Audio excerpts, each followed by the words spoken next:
கும்பராசி நண்பர்களுக்கான ஏப்ரல் மாத ராசி பலன்கள். கும்பராசி பிறப்புகள் விஷயத்தில் நீங்கள் கொஞ்சம் முன்கோபத்தை தவிர்ப்பது நல்லது. ஏன்னா அவங்க தான் உங்களுக்கு இப்போ சப்போர்ட்டாகவே இருக்க போகிறாங்க. மனைவி உறவில் பயத்தை ஏற்படுத்துகின்ற சூழ்நிலையில் குடும்பத்தில் ஒரு பிரிவை சந்திக்கக்கூடிய சூழ்நிலையில் இருக்கீங்க. அதனால் கவனமாக இருங்க. குறிப்பாக குழந்தைகள் விஷயத்தில் நீங்கள் சொல்கிறதுக்கு ஆப்போசிட்டை தான் செய்வாங்க.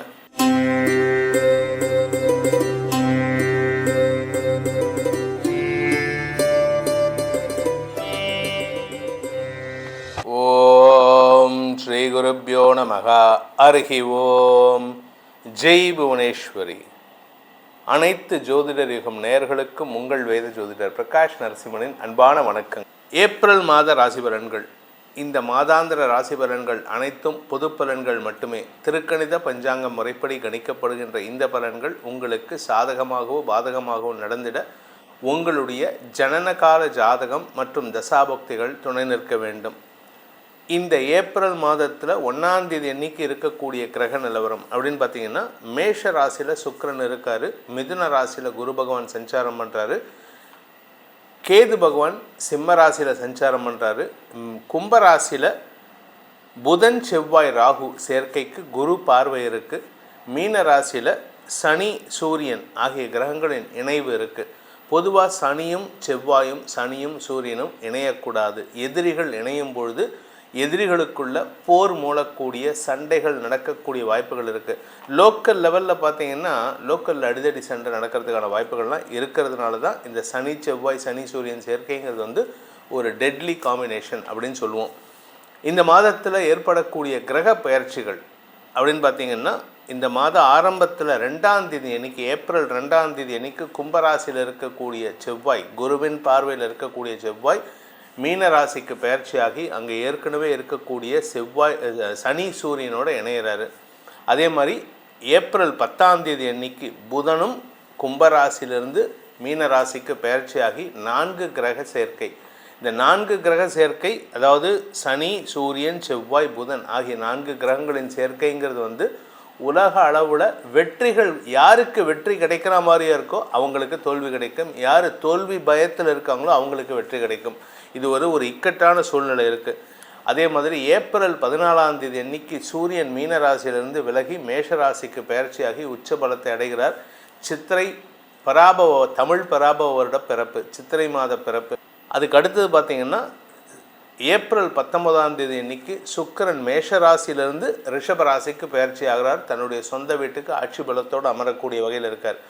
இந்த மாத கடைசியில் 30ஆம் தேதி ஏப்ரல் 30ஆம் தேதி அன்னைக்கு நீச்சஸ்தானத்தில் இருக்கக்கூடிய புதன், அதாவது மீன ராசியில் நீச்சஸ்தானத்தில் இருக்கக்கூடிய புதன். கும்பராசி நண்பர்களுக்கான ஏப்ரல் மாத ராசி பலன்கள். கும்பராசியை பொறுத்த வரைக்கும் உங்கள் வார்த்தை தான் உங்களுக்கு கெடுதலே. வாயை விட்டு சும்மா இருக்கிறது கிடையாது. எவன்ட்டையாவது போய் வம்புக்கு எடுத்துட்டு அவன் என்னை அப்படி பேசிட்டான் இப்படி பேசிட்டான், அவன் என்னை கை ஓங்கிட்டான். உங்கள் கை ஓங்குதே, உங்கள் வாயும் சும்மா இருக்க மாட்டேங்குது.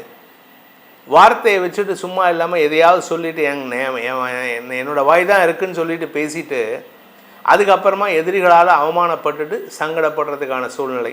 இதில் 10ஆவதுக்கு பணப்பற்றாக்குறை ஏற்படுகின்ற அமைப்பும் இருக்குது. பணம் சார்ந்த விஷயங்கள் உங்களுக்கு பாதிப்பை ஏற்படுத்தும். பணம் எங்கேயாவது வாங்கியிருந்தீங்கன்னா அங்கே பொல்லாப்பு, பணம் எங்கேயாவது கொடுக்கணுமா அங்கே பொல்லாப்பு, பணம் எங்கேயாவது நீங்கள் கொடுத்துருக்கீங்களா அங்கேயும் பொல்லாப்பு. நீங்கள் இப்போ கடன் கேட்டு பாருங்களேன், கொடுத்த கடனை கேட்டு பாருங்களேன், நான் கொடுக்க முடியாது, என்கிட்ட இல்லை, நீ எங்கள் கோர்ட்டில் கேஸ் போட்டுக்கோ, இப்படியெல்லாம் பேசுவாங்க. ஸோ நீங்கள் உங்கள்கிட்ட என்ன பண்ணணும் அப்படின்னா நிதானமாக பேசணும். யாரை வச்சு பேசணும் அப்படின்னா ஒரு பொதுவான ஆளை வச்சு பேசணும், கூட பிறந்தவங்களை வச்சு பேசணும். ஆனால் கூட பிறந்தவங்ககிட்டே பணம் கொடுத்துருந்தீங்கன்னா அவங்கக்கிட்ட சண்டை போட்டு பிரயோஜனம் இல்லை. அவங்கக்கிட்ட இப்போ எதிர்பார்த்தா வராது. அதே சமயம் உங்களுடைய குழந்தைகளின் வளர்ச்சியை கண்டு பூரிப்படைவதற்கான சூழ்நிலைகள் ஏற்படும். வியாபாரத்தில் பண வருமானம் இருக்குது, வியாபாரத்தில் வருமானம் வரும். ஆனால் பணத்தையே வியாபாரம் பண்ணிங்கன்னா அதில் உங்களுக்கு சிக்கல் வரத்துக்கான வாய்ப்பு இருக்குது. ஸோ பணத்தை வச்சு வியாபாரம் பண்ணுங்கள், பணத்தையே வியாபாரம் பண்ணாதீங்க. உடன்பிறப்புகள் விஷயத்தில் நீங்கள் கொஞ்சம் முன்கோபத்தை தவிர்ப்பது நல்லது. ஏன்னா அவங்க தான் உங்களுக்கு இப்போ சப்போர்ட்டாகவே இருக்க போகிறாங்க. எங்கள் அண்ணனையும் எங்கள் தம்பியும் நான் சண்டை போட்டேன்னா அவன் எப்படி உங்களுக்கு சப்போர்ட் வருவான்? ஸோ நீங்கள் அதுவும் குறிப்பாக உங்கள் கூட பிறந்தவங்க மட்டும் இல்லை, குழந்தைகளையும் நீங்கள் சமாளிக்கணும். சமாதானப்படுத்துறதுக்கு தயங்கக்கூடாது. நீங்கள் வந்து தப்பா வேணாம்ப்பா இப்படிலாம் பேசாதப்பா வாப்பா இப்படி பேசணும் இன்னும் அப்படி பேசினா என்ன பண்ணுவேன்? இந்த மாதிரி திமிருத்தனமாக பேசுகிறத தவிர்க்கிறது நல்லது. பணம் கொடுக்கல் வாங்கல் விஷயத்தில், பேச்சை தொழிலாக கொண்டவர்கள் விஷயத்தில், அரசியல் துறை சார்ந்தவர்கள், வழக்கறிஞர்கள், ஆசிரியர்கள், ஜோதிஷர்கள், ஆன்லைன் மீடியாவில் யூடியூபர்ஸ், இவங்கள்லாம் வார்த்தையால் பிரச்சனைகளை உருவாக்கி கொள்வதற்கு வாய்ப்பு இருக்குது. பொது வெளியில் அவங்கள ஏசுவாங்க, திட்டி தீப்பாங்க.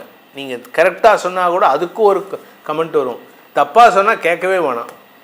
எனக்கே வருது யூடியூப்பில் எத்தனை பேர் திட்டுறாங்க தெரியுமா? அதனால் நீங்கள் உடனே நீங்கள் இந்த ராசின்னு கேட்காதீங்க. உங்களை பொறுத்த வரைக்கும், கும்பராசி பொறுத்த வரைக்கும் வார்த்தையை விட்டிங்கன்னா உங்களுக்கு எதிரிகள் தயாராக இருக்காங்க, உங்களை அடிக்கிறதுக்கு தயாராக இருக்காங்க. கவனமாக இருந்துக்கிறது நல்லது. குடும்ப தலைவிகளை பொறுத்த வரைக்கும் கணவன் மனைவி உறவில் தேவையில்லாத ஒரு மனஸ்தாபம், பிரிவு வரத்துக்கான நேரம். உங்கள் வாழ்க்கை துணை ரொம்ப பிடிவாதமாக இருக்கார், உச்சத்தில் போய் உட்காந்துருக்கார். நான் சொல்கிறது தான், நீ இஷ்டம் இருந்தால் இரு, இல்லாட்டி வீட்டை விட்டு வெளில போ. மனசில் ஒரு விதமான பயத்தை, கணவன் மனைவி உறவில் பயத்தை ஏற்படுத்துகின்ற சூழ்நிலையில் இருக்கார். ஏன் அப்படின்னா 7ஆம் வீட்டதிபதியான சூரியன் உச்சமாக 3ஆம் இடத்துல இருக்கார். பொதுவாக சூரியன் 3ஆம் இடத்துல இருந்தாலே பயத்தை கொடுக்கும். சூரியன் 3ஆம் இடத்துல இருந்தால் வெற்றியையும் கொடுக்கணும், அரசாங்க ரீதியான வெற்றிகள் கொடுக்கணும். ஆனால் கணவன் மனைவி உறவில் பயத்தை கொடுக்கும். குடும்பத்தில் ஒரு பிரிவை சந்திக்கக்கூடிய சூழ்நிலையில் இருக்கீங்க, அதனால் கவனமாக இருங்க. குறிப்பாக குழந்தைகள் விஷயத்தில் நீங்கள் சொல்கிறதுக்கு ஆப்போசிட்டை தான் செய்வாங்க. உங்கள் பொண்ணுக்கிட்ட சொல்கிறீங்க, அப்பா தங்கம்மா வேணாண்டா, இந்த மாதிரி ட்ரெஸ்ஸு போட்டு போகாதரா. இப்போ ரீசெண்டாக ஒரு படம் பார்த்தேன், இது ட்ரெய்லர் மாதிரி. பொண்ணோட பர்த்டேக்கு அப்போ வந்து பட்டாப்பட்டி ட்ராயரும் ஒரு கிழிஞ்சு போன பனியனும் போட்டு வருவார். நீங்கள் அந்த மாதிரி சொன்னால் தான் உங்கள் பொண்ணுங்களுக்கு, உங்கள் பசங்களுக்கெல்லாம் அறிவு வரும். எப்பேற்பட்ட டைலாக்ஸ்லாம் அதெல்லாம். அந்த மாதிரி இந்த காலத்து பொண்ணுங்களுக்கு, பசங்களுக்கு அப்படி சொன்னால் தான் புரியுறது. நம்ம சொன்னால் கேட்கறது கிடையாது, நீங்கள் சொன்னால் கேட்காதுங்க, ஆனால் செஞ்சு காமிங்க. அப்போ வந்து ஐயோ தப்பு பண்ணிட்டோம் அப்படிங்கிற லெவலுக்கு வருவாங்க. ஸோ இந்த மாதத்தை பொறுத்த வரைக்கும் இந்த கும்பராசியில் பிறந்தவர்கள், குறிப்பாக பிஸ்னஸ்மேன், வழக்கறிஞர்கள், ஆசிரியர்கள், ஸ்டூடெண்ட்ஸ், மாணவர்கள், குடும்பத் தலைவிகள், எதை பேசினாலும் பிரச்சனை உண்டு பண்ணுவீங்க. அதனால் மௌனம் கலகநாஸ்தி, மௌனமாக இருக்கிறதுக்கு முயற்சி பண்ணுங்கள். ஆனால் அதுக்காக பேச வேண்டிய இடத்துல பேசாமல் இருக்கக்கூடாது, சொல்ல வேண்டிய இடத்த சொல்லிடணும். அதனால் கெட்ட பேர் வரும், ஆனால் நியாயத்தை சொல்லுங்கள். ஏன்னா 2ஆம் இடத்துல சனி இருக்கார். உண்மையை பேசணும், நியாயத்தை பேசணும். நியாயத்துக்கு புறம்பாக பேசினீங்கன்னா உங்களுக்கு அடி விழும். அதனால் இந்த மாதத்தை பொறுத்த வரைக்கும் உண்மையை, நியாயத்தை பேசுங்கள். அதே சமயம் உங்களுக்கான பரிகாரம் அப்படின்னு பார்த்தீங்கன்னா சரஸ்வதி தேவி, வாக்தேவி 2 பேரும் ஒன்று தான். இல்லாட்டி ராஜமாதங்கி வழிபாடு. தசமகா வித்யையில் ராஜமாதங்கி ஒரு பவர்ஃபுல் வித்யை, பவர்ஃபுல் தேவி. இந்த ராஜமாதங்கியை வழிபட்டு வாருங்கள். வார்த்தைகளினால் வரக்கூடிய பாதிப்புகளை களைவதற்கு உறுதுணையாக இருப்பாள். உங்களுடைய ராசிக்கான பலன்களை இப்பொழுது நீங்கள் பார்த்தீர்கள். இது பொதுவான பலன் மட்டுமே. கோச்சார ரீதியாக உங்களுடைய ஜாதகத்தில் உங்கள் லக்னத்துக்கும் உங்களுடைய ராசிக்கு மற்ற கிரகங்களுடைய அமைப்பை பொறுத்து இந்த பலன்கள் எப்படி மாறுபடும் அப்படிங்கிறத தெரிஞ்சுக்கணும்னு விருப்பம் இருக்கிறவங்க கீழே கொடுக்கப்பட்டுள்ள தொலைபேசி எண்கள், கைபேசி எண்களில் வாட்ஸ்அப் மூலமாக நேரடியாக அப்பாயின்மெண்ட் வாங்கிட்டு வரலாம். இல்லாட்டி வாட்ஸ்அப்லேயே பலன்களை கேட்டு தெரிஞ்சுக்கலாம். இதற்கு கட்டணம் உண்டு. இதன் மூலமாக உங்களுடைய எதிர்காலத்தை சீர்தூக்கி பார்த்து சீரமைத்து கொள்வதற்கான உபாயத்தை மூலமாக நீங்கள் பெறலாம் என்பதை சொல்லி உங்கள் அனைவருக்கும் நல்வாழ்த்துக்களை தெரிவித்துக்கொண்டு உங்களிடமிருந்து விடைபெறுவது உங்கள் வேத ஜோதிடர் பிரகாஷ் நரசிம்மனின் அன்பான வணக்கங்களுடன். நன்றி, வணக்கம்.